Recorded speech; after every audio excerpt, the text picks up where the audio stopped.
welcome back to another video. We're going to look today at unfucking my Lupo fake GTI. In the last video I covered over a couple of points that I was going to replace in this one, and one of them is a seriously unhappy, unhealthy engine mount, and then the other one was a rather floppy shaft, and no one likes a floppy shaft. Let's be fair, if you have a limp shaft you've got problems, bigger problems than, you know. I don't know how clearly you can see, but the mount is seriously sagged, and you can also see here it's sticky from where the hydraulic fluid inside the mount has started to weep out of it. And to be honest, if you look really closely, you can see how much it's actually sagged. There's the new mount, there's the part number that I'll be using. Febi is an OE provider to Volkswagen, so this should be equivalent to the original, if they probably provide the original anyway. I'll try and get the two out side by side so we can just see how much it's deteriorated, but already from a visual inspection, this is nowhere near compressed, and neither is this. So I think this whole thing has actually just gone south on that mount. I don't think it's doing anything anymore. Also, some of you eagle-eyed people may notice that I blanked the hot air feed off to my intake. It's obviously done with plastic welding, so plastic welded a blank in there. Obviously I haven't capped that off, but I probably should, so it looks a little bit neater. It just means that I'm taking direct cold air then, rather than a mixture of hot and cold. I don't know how old this mount is, but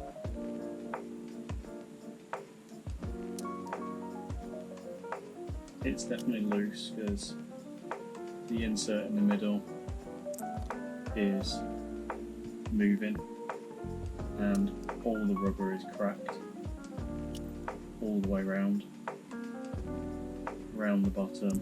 And then, yeah, it's definitely gone. Can I get a comparison of the height? Oh shit. Yeah.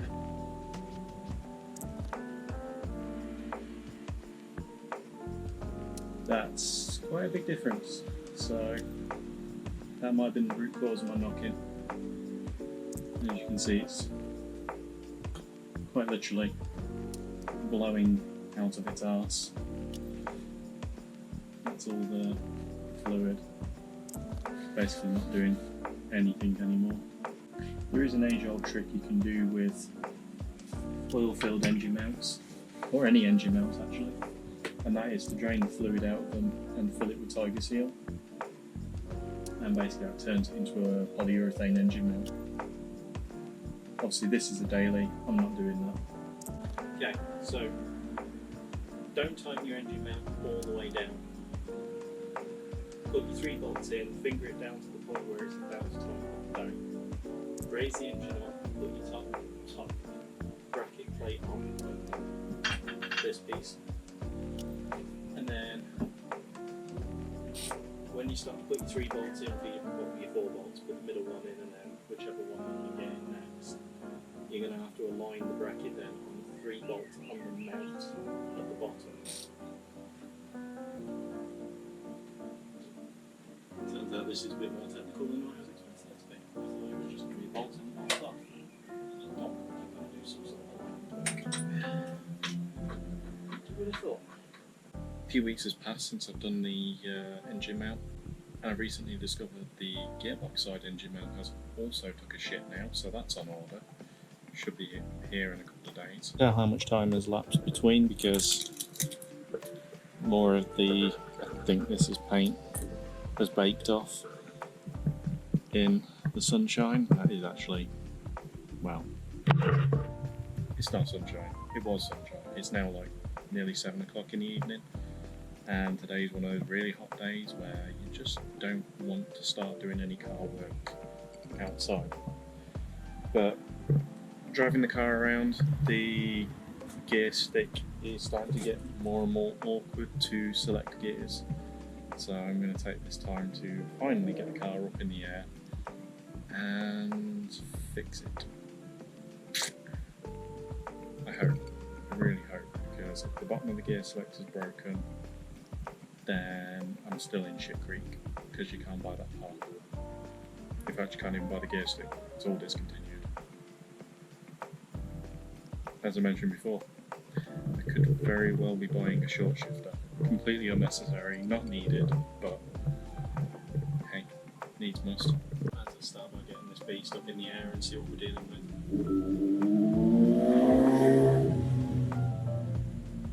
Noisy cunt. Too loud. Why is jacking a car up so stressful and exhausting? If I could get a quick jack sponsor or something like that, it'd be great, but you know, not gonna happen. Okay, as you can see, oh, my gearbox is not leaking anymore. That's good. I was fighting a leak for this for ages. Looks like it's not leaking anymore, because that is bone dry. Wow, there's residue, but that's bone dry. As you can see, exhaust is heat wrapped. I've got to disconnect the V-band there, and then the other one at the back there, drop the exhaust down.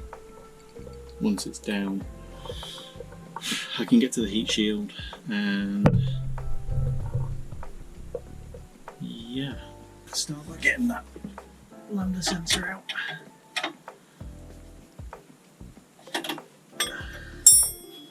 That didn't seem that tight, but doesn't have to be. There we go. Right, that's out. Now, I don't need to undo that one. Probably going to be staring up my armpit. Ew. That was loose.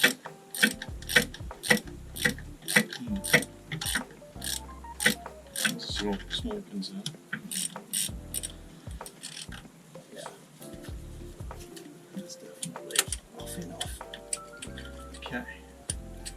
Now I gotta get to the one down the bottom, so I'll get it back in a second.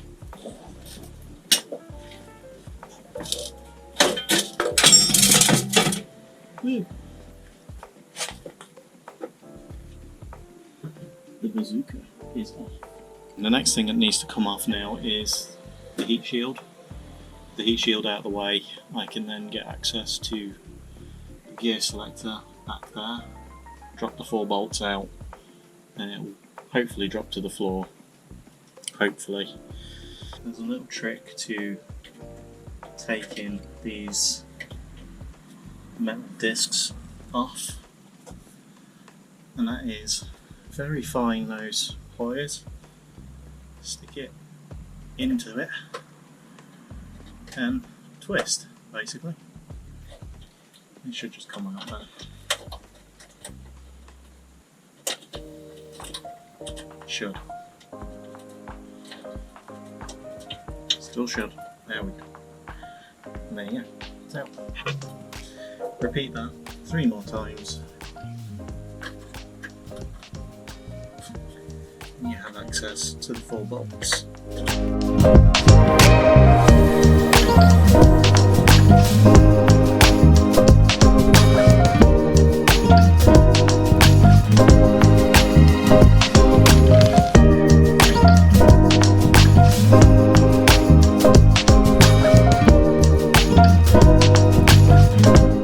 As you can see, there's 4 bolts there holding the whole gear stick mechanism in the car.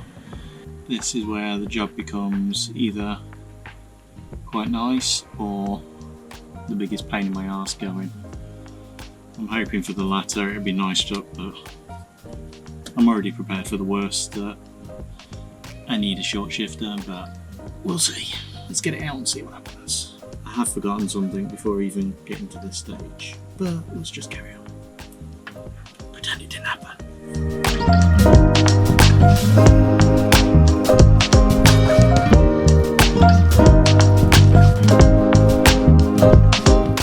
As I was saying, I've forgotten something inside the car. I forgot the one thing to do inside the car.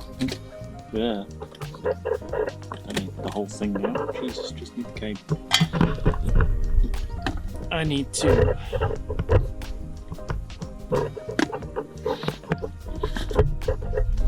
disconnect the gear lever, and the way to do that, you need to loosen that off so you can lift the gear stick straight up. Just remember you also need to remove those two as well. So the 210mm dropped off there, that's fine. Already I can tell that there is some play in that gear stick.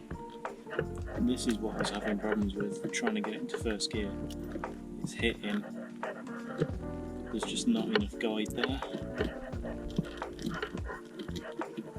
And I think it's because this is all worked its way loose. So that's in gear. And there's a lot of movement in between those two. Same for that as well. As you can see, I have a big hole straight through my car now. There it is, outside of the car. So, this is where I haven't thought everything through. And I'm pretty sure you can see why. Because right now I've got gear cables and a gear stick dangling on the floor. What am I going to do? The simple answer to that question is at the minute I haven't got a Scooby-Doo, so give me a minute. Right. Cunt. Okay, that came out quite easily. So we'll undo that. That should give me something to take off. Should, I think. This piece? Ah, okay, found it. Okay, this piece. No. Okay. Maybe I should have undone these on top of the car. That works. Ow! Okay. That's all done. That means now that nut bolt even and bolt out. Should be able to get access now to the slide. Like so. There we go. Believe it or not, you can't do this inside the car. I hate springs, by the way, so if this suddenly just snapped apart on me, then yeah, entertainment all round, I suppose. Oh. That's actually quite boring. Oh yes. Oh yes. Oh yes. It's not broken. In fact, it all looks in really good condition, which is more than I was expecting, because I was expecting it all to be in absolute shambles, but it's not. This shifter has done 120,000 miles nearly. Assuming it's all come from the same car. There's no guarantees on any. Yeah, there we go. That's exactly what I thought. That ball is missing, which is why it's floppy. There's a butt-fly pin there. That needs to come off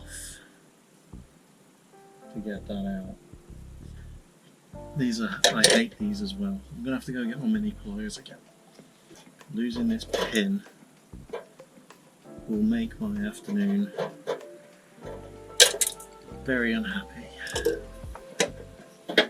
Alright, so that's disconnected. There we go, that's your Gearstick. And yeah, although, I'll show you all properly in a minute, although the bushings look really good,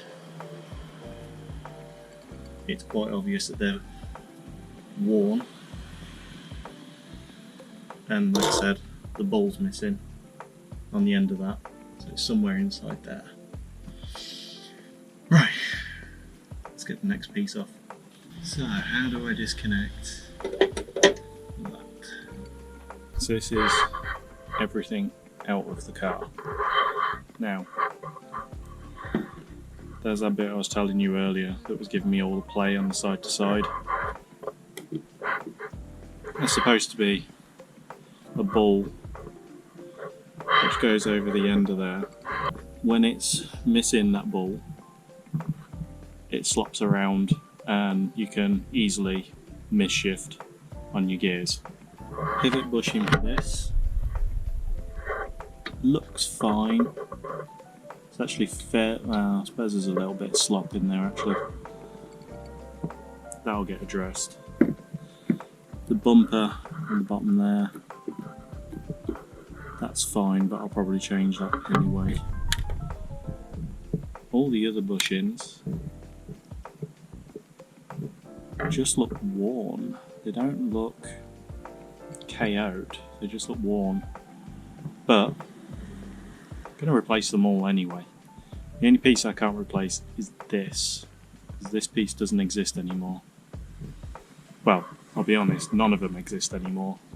And as you can see, there's lots of remnants of dirt and grease, which I'm going to have to clean on everything. So I might as well finish disassembling, clean everything all up, and then go through reassembly.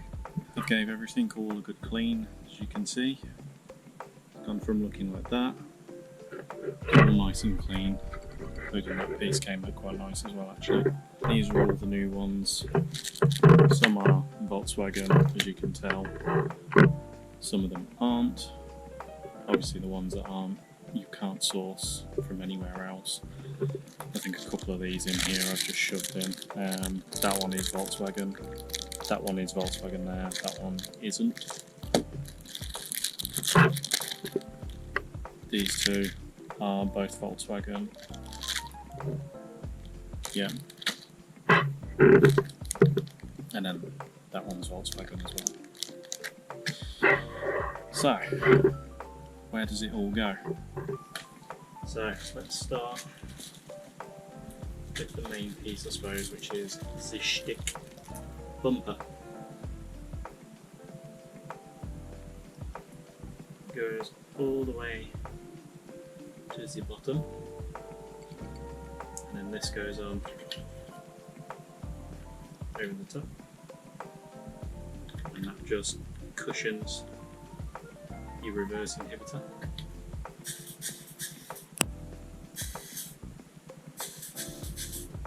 I'm kind of hoping that this does something rather than nothing.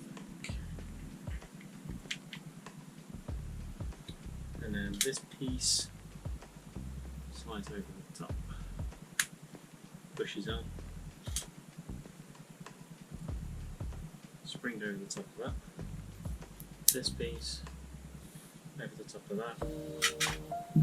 This is where it's going to be fun, because I need to try and compress this and slide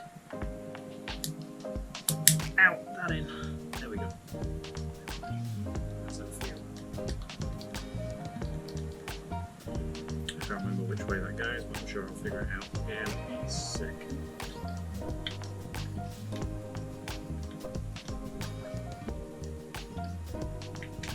Like that. There we go. I'm just assuming with ETFE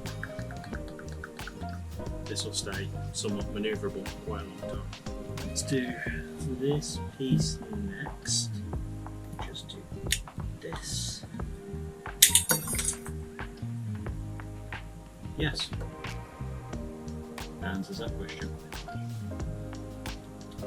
Okay. Don't worry, I'll fetch that later. So,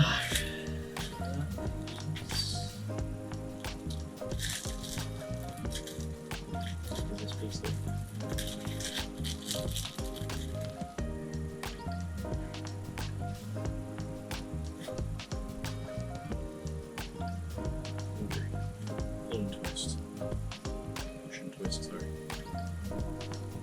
push it, and twist. And there you go. That's how it goes. Bottom of the spring goes over the top, that spring goes over the bottom. Obviously looking that way, so like that. And this piece slides over the top and secures the spring in place. Make sure it's all locked in. Cool. So that's not going anywhere now. Black piece we can discard.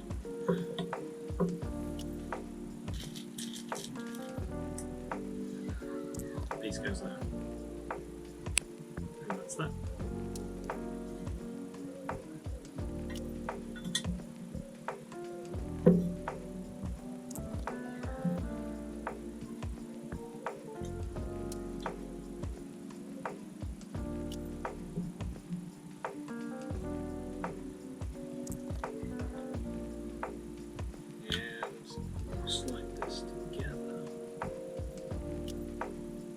Yeah, I just noticed you can set the centre on there.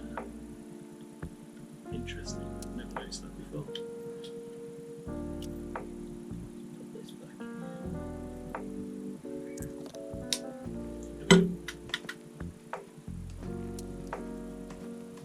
That can't.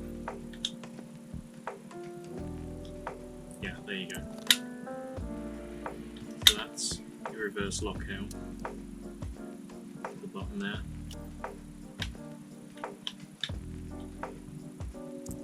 And this piece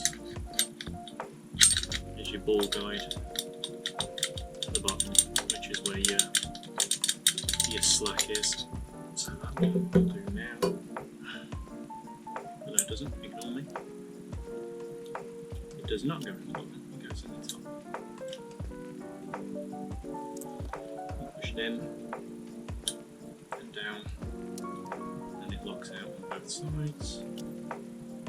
There you go, that's that piece. Right. This one, I've been told or seen there's multiple ways of installing it.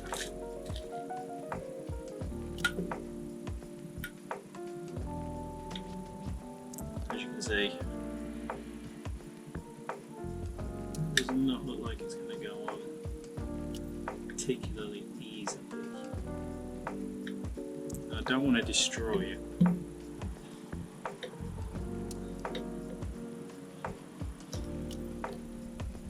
I also don't want to lose it or get anything contaminated. Managed to sort it, and I literally did it the second I turned the camera off. So those that are fanning around with this for God knows how many hours on end, my tip is just open it up very slightly, pinch it, slide it over, and you should just literally pop straight on. Like, I haven't had to heat it, there's no grease on there, it's on, it's not coming off. That was, I'll be honest, a lot easier than I was expecting it to be. Everyone says it's a big of a job, and I've literally just blitzed it in a couple of minutes. Something like that. Ooh, okay. Have I done this wrong? Yes, is the answer to that question. I wasn't sure on the reassembly process, but now I know. This bar has to go in last. Okay, take that back out.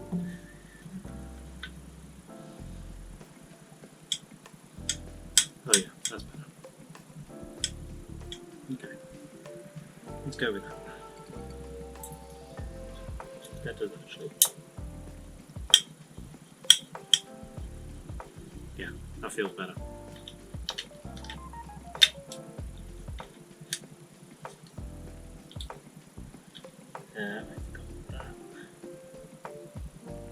goes.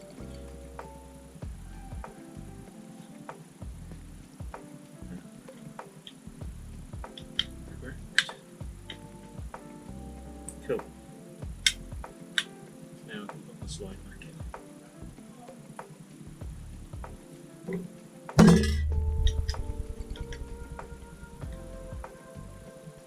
It's going to be fun trying to put all the cables and everything back in. Right, and there we go. That's your finished shifter. So we're back in the car, and I've not fully tightened everything down yet because I just wanted to make sure everything is exactly where it needs to be. But I can tell you now, this is already loads better. So I was playing around with it after I got off the camera, just making sure I could get gears, and you can already tell, like, it's not particularly easy to get gears, and I can't. There is no first. Well, no, that's third. Yeah, that's third. So first is somewhere over there. I need to adjust this. So had a quick look at the Volkswagen Tech Guide. So I'm going to have to get underneath the car and have a look and see what's going on, because at the minute, yeah, there is no first. Underneath the car, 2 points of adjustment. This, I don't know which one this one does exactly. I don't know. I think this is your side to side, because your other one up there, that one is your forward and backwards, if I remember correctly. Yeah, both of these need to be adjusted. How I managed to fix this, I'll show you how I fixed it in a second. Loosen both those nuts off so they're completely free. Loosen this off. You need to this recenters the gear stick, so this is your centering spring. You loosen that off and you can move the whole thing left or right. Center it as best as you can. I did it with tape measure, so center it as best as you can. Once you're in a position where this is happy, lock that off, and then you'll still be able to move the gear stick forwards and backwards because it's loose in the engine bay. So with all that loose, again, center the stick forwards or backwards and make sure it's still centered there. Once you've got that position happy, go back underneath the car, tighten it all back up. Bob's your uncle, quite literally. So, first, second, third, nope, here we go, fourth, hit the gate, fifth, and, no, for God's sake, reverse. There we go, we've got all gears, it's happy again. And it returns, and it still feels really smooth. Now, all the bushings swapped and replaced in gear. That is very minimal play at best. And then with your knob on, it feels buttery. So yeah, there we go. That's the real closeout to this video. I will catch you in the next.